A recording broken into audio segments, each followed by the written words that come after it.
Hello students, chapter 3 complete हो चुका है। चैप्टर 4 में आ चुके हैं। चैप्टर 4 का पहला लेक्चर जिसमें हमें समझना पड़ेगा सामूहिक मांग और सामूहिक पूर्ति किसे कहते हैं। अगर आपको सामूहिक मांग और सामूहिक पूर्ति की कंप्लीट अवधारणा को समझना है तो सबसे पहले आपको क्या करना होगा, थोड़ा सा इतिहास जानना होगा। इतिहास किसका, कि कहाँ से एग्रीगेट डिमांड और एग्रीगेट सप्लाई का जन्म हुआ।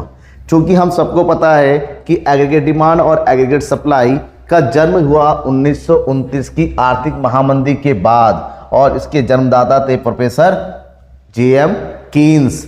और ये कीन्स ही वही शख्स है जिनको समष्टि अर्थशास्त्र के क्या कहा जाता है, समष्टि अर्थशास्त्र के जनक के नाम से जाना जाता है। चलिए कहानी की शुरुआत करते हैं और चलते हैं 1929 में।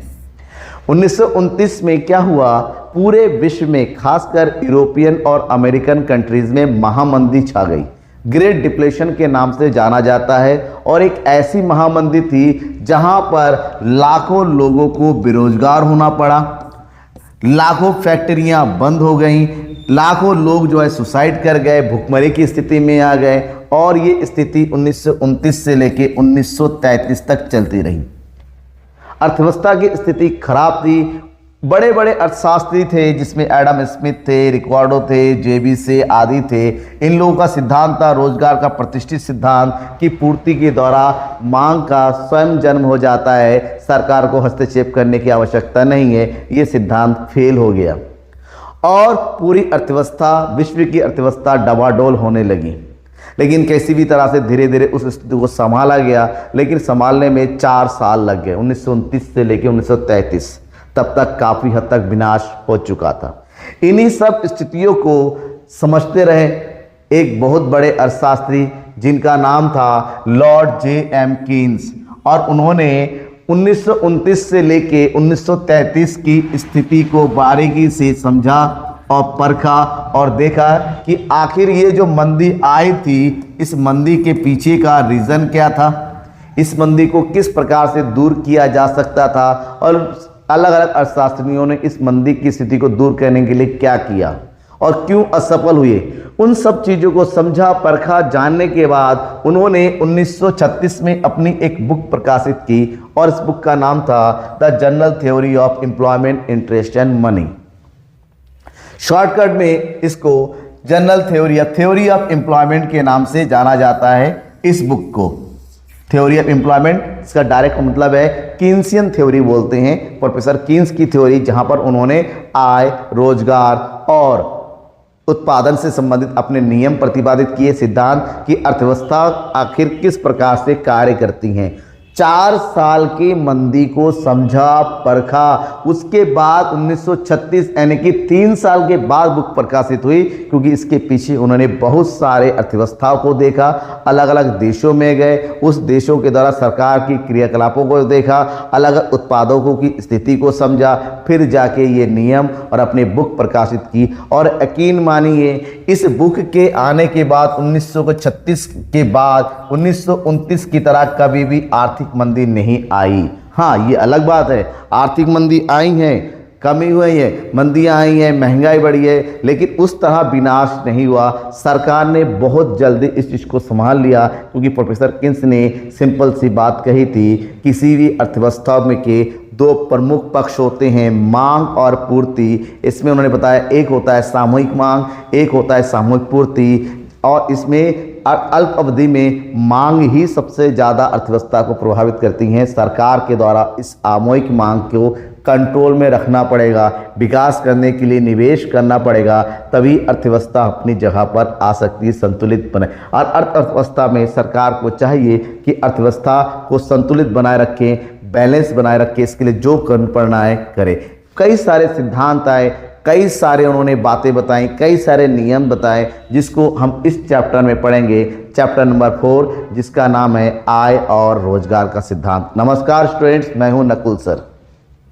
लगातार मैं आपको समष्टि अर्थशास्त्र के बारे में बता रहा हूँ, समझा रहा हूँ, पढ़ा रहा हूँ और ये बहुत ही ज़्यादा इंपॉर्टेंट टॉपिक और इम्पॉर्टेंट चैप्टर होने वाला है। लंबा चैप्टर है, कई सारे टॉपिक होंगे जो आपको बारीकी से समझना होगा और हर एक चैप्टर को मैं सोचूंगा, हर एक टॉपिक को मैं आपको डिटेल से समझाऊँ, ग्राफ के साथ समझाऊँ। तो थोड़ा सा, क्योंकि मैं मजाक कम करता हूँ, मैं फालतू की बकवास कम करता हूँ, इसलिए हो सकता है 2-4 बच्चे हमारे मेरी इस लेक्चर से जो है थोड़ा सा बोर हो, लेकिन कॉन्सेप्ट समझना है, पॉइंट टू पॉइंट समझना है तो बने रहिएगा।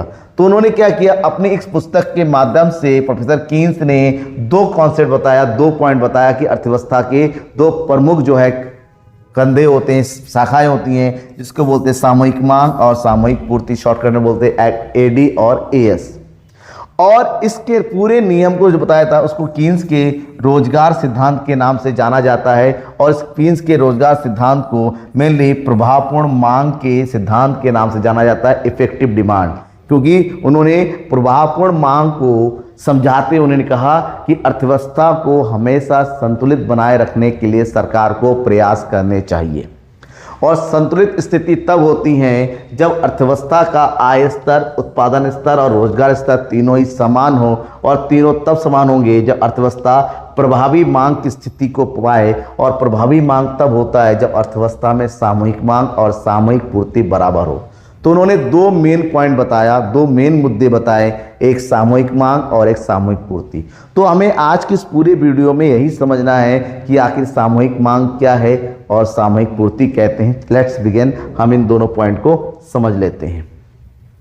क्योंकि 2 तत्व थे अर्थव्यवस्था के, आय या रोजगार के निर्धारण में। सामूहिक मांग पहला तत्व था, तो हमें समझना सामूहिक मतलब मांगों का योग, क्योंकि ये अर्थव्यवस्था की बात करते हैं। अर्थव्यवस्था में सभी लोग कहीं ना कहीं उपभोक्ता है। अर्थव्यवस्था में हर एक व्यक्ति की अपनी अपनी आवश्यकता है और सभी लोग अपनी आवश्यकता के ऊपर व्यय करते हैं। तो आवश्यकताओं के ऊपर किए गए व्यय, आवश्यकताओं के लिए वस्तु और सेवाओं पर किए गए व्यय और या मांग के योग को सामूहिक मांग कहते हैं। और सामूहिक मांग यानी कि ये कुल व्यय होता है कि सभी लोगों के द्वारा अपनी आवश्यकता के लिए अलग अलग वस्तु और सेवाओं पर व्यय किया जाता है। तो हम कह सकते हैं कि एक अर्थव्यवस्था में वस्तुओं और सेवाओं की संपूर्ण मांग को ही सामूहिक मांग कहते हैं। यह अर्थव्यवस्था के द्वारा, अर्थव्यवस्था के अंतर्गत सभी लोगों के द्वारा किए गए मांगों का योग सामूहिक मांग होता है। और उनकी ये जो मांग होती है उसको कुल व्यय के रूप में भी जाना जाता है, क्योंकि मांग कब करेंगे, जब वस्तु को खरीदेंगे। तो हमारा खरीदना हमारा व्यय तो हुआ। तो सामूहिक मांग और सामूहिक कुल व्यय एक ही समान होता है, एक ही चीज़ होता है। इस प्रकार से हम कह सकते हैं वस्तुओं और सेवाओं पर लोगों के द्वारा किया गया व्यय ही सामूहिक मांग है। और जो व्यय होता है और सामूहिक मांग होता है वो आपस में बराबर होता है, क्योंकि लोग अपनी आवश्यकताओं पर व्यय करते हैं। और व्यय के 2 भाग होते हैं, एक होता है उपभोग व्यय, लोग अपनी आवश्यकताओं पर व्यय करेंगे, या दूसरा लोगों के द्वारा आवश्यकता की पूर्ति के लिए वस्तु और सेवाओं के उत्पादन पर व्यय किया जाता है। तो नॉर्मली सामूहिक मांग के भी 2 घटक बन जाते हैं, क्योंकि व्यय 2 होते हैं, एक तो उपभोग पर व्यय करेंगे या निवेश पर व्यय करेंगे। तो इस प्रकार से सामूहिक मांग के 2 घटक होते हैं, उपभोग व्यय और निवेश व्यय। उपभोग को इंग्लिश में बोलते हैं कंजप्शन, जिससे बना है सी, और निवेश को इंग्लिश में बोलते हैं इन्वेस्टमेंट, जिससे बना है आई। तो शॉर्टकट में AD equal to C plus I के नाम से जाना जाता है। किसी भी अर्थव्यवस्था में सामूहिक मांग, पूर्ण अर्थव्यवस्था में जो है व्यय मांग और निवेश मांग का योग होता है, यानी कि लोगों की अपनी घरेलू आवश्यकताओं पर किया गया व्यय और वस्तु उत्पादन के लिए किया गया व्यय, दोनों का योग करेंगे तो वो सामूहिक मांग होता है। ठीक है। और सामूहिक मांग को अगर हम समझे, इसके 2 प्रमुख घटक होते हैं, एक है उपभोग मांग, लोग अपनी आवश्यकताओं के लिए खर्च करते हैं। उपभोग मांग 2 प्रकार का होता है, एक निजी व्यक्तियों के द्वारा किया गया और एक सामूहिक उपभोग मतलब सरकार के द्वारा देश के विकास के लिए जो भी खर्च किया जाता है, सरकार के द्वारा किया गया मांग। तो उसी प्रकार से विनियोग मांग भी होता है, यहाँ पर निजी व्यक्तियों के द्वारा किया गया विनियोग और सरकार के द्वारा किया गया विनियोग। तो इन दोनों प्रकार के निजी और सार्वजनिक विनियोग का टोटल होता है यहाँ पर विनियोग मांग, और निजी उपभोग और सार्वजनिक उपभोग का टोटल होता है आपका उपभोग मांग। अब इसको अगर समझ लिए तो ग्राफ के साथ थोड़ा समझना जरूरी है। किसी भी अर्थव्यवस्था में जो मांग है सामूहिक मांग हमेशा उस अर्थव्यवस्था की इनकम यानी कि आय पर निर्भर करता है। लेकिन हम सबको पता है कि अगर हम इनकम ना भी करें तभी कुछ ना कुछ खर्च करेंगे, यानी कि जब हमारी इनकम जीरो है तभी कुछ खर्च करते हैं। तो इस खर्च को, जीरो इनकम पर जो खर्च होता है उसको बोलते हैं हम स्वायत्त उपभोग। क्या बोलते हैं? क्योंकि ये आय से प्रभावित नहीं होता, जीने के लिए इतना खर्च करना ही पड़ेगा। तो जैसे जैसे हमारी इनकम में वृद्धि होती चली जाती है, हमारी आय भी बढ़ती रहती है, लेकिन शॉर्ट टर्म में निवेश जो होता है कभी नहीं बदलता है। शॉर्ट टर्म में निवेश नहीं बदलता है। तो जब हम उपभोग और निवेश को आपस में जोड़ेंगे तो इनका जो टोटल आता है वही होता है सामूहिक मांग। ठीक है, धीरे धीरे। तो इसी को चीज़ को अगर हम ग्राफ में शो करेंगे तो यहाँ दिखाएंगे हम सामूहिक मांग को, जो कि बनता है उपभोग और निवेश के योग से, और नीचे जो होता है इसको हम दिखाएंगे किसके साथ? आय में। ये होता है आय यानी कि इनकम। ठीक है, आय 200-200 के अंतर में है, तो यहाँ पर 200-200 का अंतर लेते हैं हम। 200, 400, 600, 800, 1000 और ये हो गया 1200। यहाँ पर हमारा 100-100 का अंतर होता है, तो उसी पे ले लेते हैं, या 200 का अंतर लेते हैं, कोई फ़र्क नहीं पड़ता है हमारा। 100 पे ले लेते हैं। 100, 200, 300, 400, 500, 600, 700 और ये हो गया 800। सबसे पहले किसको बनाते हैं हम? निवेश को। निवेश कांस्टेंट होता है, आय के हर स्तर पर उतना ही निवेश होता है जो शुरुआत में होता है। तो ये 200 निवेश है, तो ये सीधी रेखा बनती है हमेशा पैरेलल टू एक्स एक्सिस, क्योंकि अल्प अवस्था में, अल्प अवधि में निवेश में कोई परिवर्तन नहीं होता है। लेकिन जैसे जैसे हमारी आय में वृद्धि होती चली जाती है, हमारे उपभोग बढ़ता। उपभोग क्योंकि जीरो ऊपर ये होता है, तो उपभोग को अगर हम थोड़ा सा सही से समझें, ठीक है, तो उपभोग 100 से शुरू होता है, और जब हमारी इनकम 1000 है तो उपभोग कितना हो रहा है? 600। इनकम पर कितना हो रहा है? 600। तो ये हो गया हमारी इनकम 1000 और उपभोग हो रहा है 600। इस वाले पॉइंट को आप मिलाएंगे आपस में, तो 100 से ये बन गया, ये हो गया क्या चीज़? दैट इज आवर उपभोग। अब हम आय को बनाएंगे, तो आय की एग्रीगेट डिमांड दोनों का टोटल होता है सी प्लस आई। तो ये हो गया 300 पे, 0 पर हो गया 300 और 1000 पर हो गया ये 800, यानी कि ये वाला पॉइंट। तो इन दोनों पॉइंट को आपस में जोड़ देंगे, ये होगा aggregate demand, that is C plus I. तो ये हमेशा एग्रीगेट डिमांड और कंजप्शन के बीच में जो डिफरेंस होता है वो किसका होता है? इन्वेस्टमेंट का होता है, क्योंकि दोनों ही इन्वेस्टमेंट के अंतर को हमारा दिखाता है। ठीक है, समझ में आ गया? ये ग्राफ के रूप में आप रिप्रेजेंट करेंगे। इसके बाद एक छोटा सा पॉइंट इसमें आता है, जिसको बोलते हैं कि सामूहिक मांग की माप या सामूहिक मांग के प्रमुख घटक कौन से हैं। नॉर्मली जब हम सामूहिक मांग के घटक की बात करते हैं, क्योंकि अर्थव्यवस्था की मांग के आधार पर सामूहिक मांग बनता है। अर्थव्यवस्थाएं 2 प्रकार की होती, एक होती है बंद अर्थव्यवस्था और एक है खुली अर्थव्यवस्था। बंद अर्थव्यवस्था मतलब जिस देश में अंतर्राष्ट्रीय व्यापार नहीं होता है, अंतर्राष्ट्रीय लेन देन नहीं होता, उसको बंद अर्थव्यवस्था कहते हैं। बंद अर्थव्यवस्था में 2 स्थितियां होती हैं। पहले AD बराबर C प्लस आई, यानी कि उपभोग व्यय और निवेश व्यय, ये पहला है। जब सरकार को जोड़ देते हैं तो ये हो गया CI प्लस G, इसमें 3 घटक होते हैं। नॉर्मली जब हम बंद अर्थव्यवस्था की बात करते हैं, या तो 2 क्षेत्रीय अर्थव्यवस्था की बात करेंगे या 3 क्षेत्रीय अर्थव्यवस्था की बात करेंगे। लेकिन आपसे केवल कुछ अर्थव्यवस्था के बारे में नहीं पूछा गया, आपसे पूछा गया है सामूहिक मांग के घटकों को बताइए। तो हमेशा सामूहिक मांग के हम बताएंगे कि 4 घटक होते हैं: उपभोग, निवेश, सरकारी व्यय और आयात और निर्यात। एक समय जो कि अंतर्राष्ट्रीय व्यापार के द्वारा उत्पन्न होने वाले व्ययों को बताता है। ये 4 प्रमुख घटक होते हैं। तो ये तो हो गया मांग पक्ष। लेकिन अर्थव्यवस्था के लिए दूसरा मेन होता है जैसे सामूहिक पूर्ति, क्योंकि उत्पादों के द्वारा उत्पादन होगा तभी तो हम मांग कर पाएंगे। तो दूसरा इंपॉर्टेंट साइड है पूर्ति का होना। सामूहिक पूर्ति एक अर्थव्यवस्था में रहने वाले सभी उत्पादों के द्वारा किए गए अंतिम वस्तु और सेवाओं के उत्पादन के मूल्य को हम क्या बोलते हैं? सामूहिक पूर्ति कहते हैं। एक अर्थव्यवस्था में जितने भी उत्पादक है, सभी उत्पादक कहीं ना कहीं अंतिम वस्तु और सेवाओं का उत्पादन करते हैं, और इन सभी के मूल्य को आपस में क्या किया जाता है? जोड़ा जाता है। मतलब सामूहिक पूर्ति की धारणा का संबंध देश के समस्त उत्पादकों के द्वारा की जाने वाली वस्तुओं और सेवाओं की कुल पूर्ति से है। और हमें पता है कि सेम परिभाषा किसकी है, घरेलू सकल घरेलू उत्पाद की, जीडीपी की है। तो किसी भी अर्थव्यवस्था का जो सामूहिक पूर्ति है उस अर्थव्यवस्था की जीडीपी यानी कि इनकम के बराबर होती है। कि जीडीपी का भी मतलब होता है एक अर्थव्यवस्था की घरेलू सीमा के अंतर्गत उत्पादित होने वाले अंतिम वस्तु और सेवाओं के मौद्रिक मूल्य को सकल घरेलू उत्पाद कहते हैं। इतना तो आपने पढ़ लिया।